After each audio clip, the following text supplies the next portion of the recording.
Sometimes what someone doesn't do, well, that can tell you a whole lot more than what they actually do. Today, we're going to dive into a really powerful mental model that helps you find hidden information in what look like totally simple actions. It's called the principle of restricted choice. And honestly, it might just change how you see the world. You know that feeling, right? You're staring down a decision that feels like a complete and total coin flip. It happens all the time in card games. But what if I told you there's a way to turn what looks like a pure 50-50 guess into a smart, calculated statistical advantage? Well, in this explainer, we're going to pull back the curtain on that very secret. All right, picture this. The entire game is on the line. All you have to do is find the queen. You know it's in one of your two opponent's hands, so it's a 50-50 guess. A shot in the dark, right? Well, as we're about to find out, things aren't always what they seem. So let's dive right into the problem. We'll call it the critical 50-50 guess. And believe me, this is not just some hypothetical scenario. This is a real high-pressure moment that players in games like Bridge face constantly, where one single decision makes the difference between winning and losing. See, the top players out there are always looking for an edge. They're hunting for that little piece of hidden information that can tip the scales. They know that just relying on pure luck is, well, it's a losing strategy. The real advantage comes from reading the game and understanding the probabilities that are hiding in plain sight. Okay, so if it's not just a lucky guess, then what is it? What's the secret tool that helps us solve this puzzle? It's a really powerful concept from probability theory, and it's called the principle of restricted choice. And trust me, this thing is our secret weapon. At its heart, the idea is actually pretty simple. Every single action an opponent takes gives you clues. When they play one of two equal cards, like, say, a king, when they might also have the queen, the very fact that they played that specific card actually changes the odds of them holding the other one. And here's the key part to wrap your head around. Their play wasn't random. It was dictated by the cards in their hand. If they had options, they had a choice. But if they didn't, their choice was restricted. And that little distinction, that's where we find our edge. To find the real answer, we actually have to step away from the card table for just a moment. The key to our little diamond puzzle is hidden inside the logic of a classic brain teaser that has stumped some of the smartest people for decades. Let me introduce you to the Monty Hall problem. It's pretty simple. You've got 3 doors. Behind one, a brand new car. Behind the other 2, goats. You pick a door, say door number 1. Then the host, Monty, who knows exactly where the car is, he opens one of the other doors and he always shows you a goat. And then he looks at you and asks, do you want to stick with door number 1 or do you want to switch? Now your gut is probably screaming, it's 50-50 now, it doesn't matter, right? But here's the crazy part. Your gut is wrong. The math is crystal clear. You should always switch. By switching, you actually double your odds of winning that car, from a 1 in 3 shot to a 2 in 3 shot. So why on earth does that work? Okay, here's the secret. Monty's action. It gives you information. His choice wasn't random at all. Think about it. He couldn't open your door, and he was never going to open the door with the car. His choice was restricted, and that restriction is a massive clue. It takes all the probability from the door he opened and funnels it into the one other door left. So the theory sounds cool, but how does this actually work when the cards are on the table? Let's take a look at how just one single card can change absolutely everything. We're going to break down the classic example step by step to see how one play can completely flip your strategy on its head. So here's the setup. You're playing a suit and you've got the ace, the big boss card. But you're missing 2 other key cards, the king and the queen. You know for a fact they're split between your 2 opponents, but you just don't know who has what. So what do? You make the logical move, you play your ace, trying to draw out one of those high cards. And then, boom, just like that, one of your opponents plays the king. Okay, pause right there. This is the critical moment. A second ago, this felt like a coin flip. But now, that ting is sitting on the table, staring you in the face. The odds have just shifted. So the question is, where's the queen? And did that play just give us the exact clue we needed? Oh, you bet it did. Okay, let's just rewind for a second. Before your opponent played that king, there were really 2 main ways they could have held it. Possibility 1, they had only the king, what's called a singleton. Or possibility 2, they held both the king and the queen together. Now think about that first possibility. If their hand only had the king, what happens when you play your ace? Well, they have to play the king. They have no other option. Their choice was completely restricted. Their hands were tied. But now let's look at that second case. If they were holding both the king and the queen, suddenly they've got a decision to make, right? They could have played the king, or they could have played the queen. They had a choice. And this, right here, is the absolute heart of the principle. The fact that you saw the king makes it statistically way more likely that they were in the situation that forced them to play it. The play itself is basically telling you, hey, I didn't have a choice. So the probability just shifts dramatically. It is now much more likely that your opponent just had a lone king. And if they had the lone king, well, that tells you the queen is almost certainly in the other opponent's hand. Your 50-50 guess is now a highly informed tactical play. So that's how it works for the classic king-queen problem. But this isn't just some neat trick for one specific scenario. The principle of restricted choice is a versatile tool, a way of thinking that the best players use all throughout a game. It helps you build this mental map of where all the unseen cards are. You're constantly updating probabilities in your head, guiding your finesse decisions, and even figuring out why someone would discard a seemingly random low card. It's a really dynamic way to think about the game. And the same logic works for any other touching honors. Let's say you're missing the queen and the jack, or the jack and the 10. The exact same principle is at play. Seeing one of them makes it much less likely that your opponent is also holding the other. All right, so we've got this powerful tool in our back pocket. But, and this is a big but, it's really important to remember that this is a principle, not a hard and fast rule. To use it right, you have to understand its limits. For one thing, it's easy to get this confused with what's called a safety play. A safety play is a proactive move. You're playing to protect yourself against a worst-case scenario. Restricted choice is reactive. It's all about analyzing a play that has already happened to gain information. The principle also has its weak spots. I mean, if your opponents are deliberately randomizing which card they play from equals, that's going to throw the math off. Same thing if they're using specific carding signals to talk to their partner. And yeah, when you're missing 3 or more equal cards, the calculations get a lot more complicated. So here's the bottom line. The principle is all about shifting probabilities in your favor. It turns a wild guess into an informed statistical bet. It's a powerful guide for sure, but it never ever offers a 100% guarantee. You've still got to combine it with logic and all the other clues you can find. And that is the real power of this principle. It teaches you to look deeper, to find the hidden story in every single action at the table.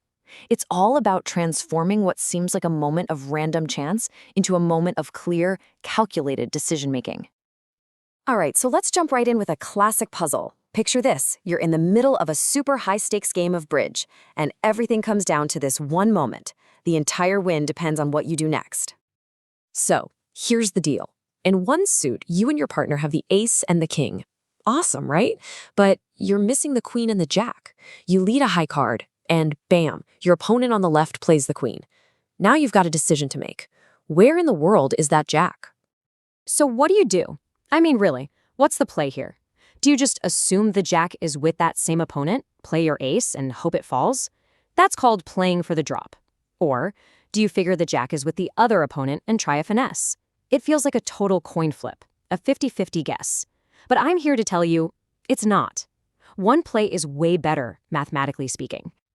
You see, the key to solving this puzzle and a whole bunch of others just like it isn't about luck, not at all. It's about a really powerful strategic concept that frankly separates the amateurs from the pros. And it's called the principle of restricted choice. The basic idea is actually pretty simple. What your opponent plays is obviously important, right? But what they could have played, well, that's even more revealing. It's all about reading the information that's kind of hidden inside their choices. Okay, so this isn't just some kind of gut feeling or a fancy psychological trick. This whole principle is grounded in cold, hard probability. Let's actually break down the math and see why your opponent's play just completely shifted the odds. Just think about your opponent's hand for a second. There are really 2 main possibilities we care about. First, maybe they started with only the queen, a singleton. If that's the case, when you played your high card, their choice was totally restricted. They had to play the queen. There was no other option. But what if they held both the queen and the jack? Now, in that case, they had a totally free choice. They could have played the queen, or they could have played the jack. See the difference? So, how does the math actually shake out? Well, before the play happened, let's just assume that holding a single queen and holding both the queen and jack were, about equally likely. But the moment that queen hits the table, we have to update our thinking. An opponent with only the queen has to play it. That's a 100% chance. But an opponent with both cards, they only have a 50% chance of picking the queen specifically. And because of that, the math tells us that the forced play, the singleton queen, is now twice as likely to be what actually happened. So here's the takeaway, the most crucial point. This is no longer a 50-50 guess, not even close. There is now a 2/3 chance, a 66.7% probability that your opponent had a singleton queen. And what does that mean? It means the jack is almost certainly with their partner. The correct play, the winning play, is to finesse. You absolutely should play as if the other opponent has the jack. But here's the cool part. This principle, it goes way, way beyond just this one specific scenario. Let's take a look at how it can build into even more complex and, frankly, more powerful deductions. All right, let's up the ante a bit. Let's say you're missing 3 cards that are pretty much equivalent. The jack, the 10, and the 9. You play 2 rounds of this suit. On the first trick, your opponent plays the 9. Okay. Then, on the second trick, they play the jack. The big question is, where's the 10? So what we're looking at here is a case of a double restricted choice. Think about it. If your opponent was only dealt the jack and the 9, that sequence of plays, 9 first and then jack, was completely forced. But if they held all 3 cards, the jack, the 10, and the 9, then playing the 9 and then the jack is just one of several combinations they could have chosen. So because they played this very specific sequence, it is just overwhelmingly more likely that they were forced to. And if they were forced, that means they probably don't have the 10. And this just brilliantly illustrates the power of applying this logic. Your finesse for the 10 against the other opponent, it's not just a good guess anymore. It now has a better than 2 in 3 shot of succeeding. You've literally turned a complete guess into a super high percentage play. And look, this kind of logic isn't just for playing high cards like queens and jacks. It applies to all sorts of situations. I mean, even an opponent's opening lead is a choice, right? If they had 2 suits of the exact same length they could have led from, the very fact that they chose one makes it just a little bit more likely that the suit they didn't choose is actually their better, longer suit. You can start building this mental map of their entire hand from the very first card that's played. Okay, so after all of this math, all this logic, what's the big takeaway? How does this actually give you a real practical edge when you're playing? It really all boils down to one simple question you should be asking yourself constantly. Was my opponent's play forced, or was it a free choice from a bunch of equals? A forced, restricted play, that's a huge clue. It tells you what they don't have. But a free choice, that tells you a lot less. And recognizing the difference, that's how you shift the odds from a wild guess to a really smart, high-percentage decision. Let's just leave it with this thought. A forced action, it reveals a hidden fact about the game. A free choice, though, that just reveals one possibility out of many. Learning to tell the difference between the two, well, it's like learning to see the code behind the game itself. And it really makes you wonder, doesn't it? This whole idea isn't just about cards. Think about it, negotiations, business strategy, heck, even just everyday interactions. Where else can you get an edge by asking not just, what did they do, but what could they have done instead? All right, let's get concrete with a real high-stakes puzzle. Imagine you're playing bridge and your goal is to win almost all the tricks. Let's focus on the diamond suit. Between your hand and your partner's, we call that the dummy, you've got the ace and the king. Pretty good, right? But here's the catch. The queen and the jack are missing. And then it happens. Your opponent plays the jack of diamonds. So, what is that telling you?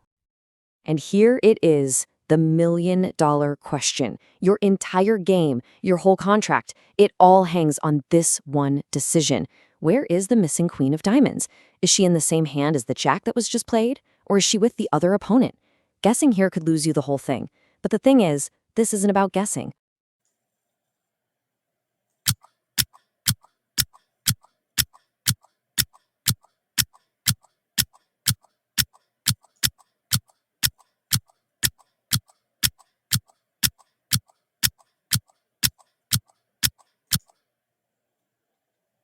And that powerful idea that a restriction is a clue, well, that's the heart of what we're talking about today.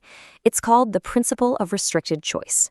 Basically, it says that when a person has a few equally good options, like playing either a queen or a jack, and they choose one, that very choice makes it less likely that they had the other options to begin with.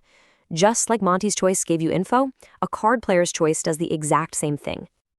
And believe me, this isn't just for card games. This idea is everywhere. Intelligence analysts use it to figure out an enemy's real plans from a tiny signal. Doctors use it when they run a specific test to narrow down a diagnosis.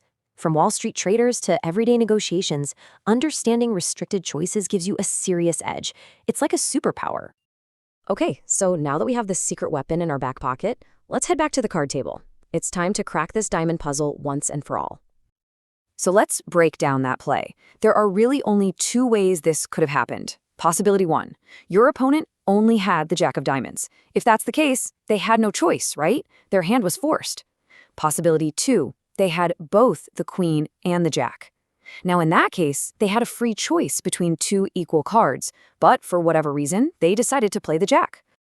You see? It's just like Monty Hall. The opponent's play is leaking information. The simple fact that they could have had a choice makes it statistically twice as likely that they had no choice at all. And what that means is there is a 2/3 chance the cards are split, and the missing queen is actually in the other opponent's hand. But wait, it gets even better. We can add another layer of probability to this. In a game like Bridge, when there are 5 cards of a suit missing, the most common way for them to be split between your two opponents is 3 in one hand and 2 in the other. This 3-2 split happens about 68% of the time, so it's by far the most likely scenario. So now let's put our two clues together. On one hand, the general odds tell us the 5 diamonds are probably split 3-2. On the other hand, the principle of restricted choice tells us the queen and jack are probably split between the two opponents. You see? Both sets of probabilities are pointing in the exact same direction. And that leads us to the winning play. Here's exactly what you do. First, you play your ace of diamonds, taking their jack. Simple enough. Now, if the queen doesn't fall, your next move is something called a finesse. You lead a small diamond and play your 10, setting a trap for the queen, which you're now very confident is in the hand of your other opponent. And the beautiful thing here is that this isn't a guess. It's not a 50-50 gamble. This is a calculated, strategic play. You're combining the general odds with the specific information you got from your opponent's restricted choice. You're simply playing the percentages to give yourself the absolute best chance to win.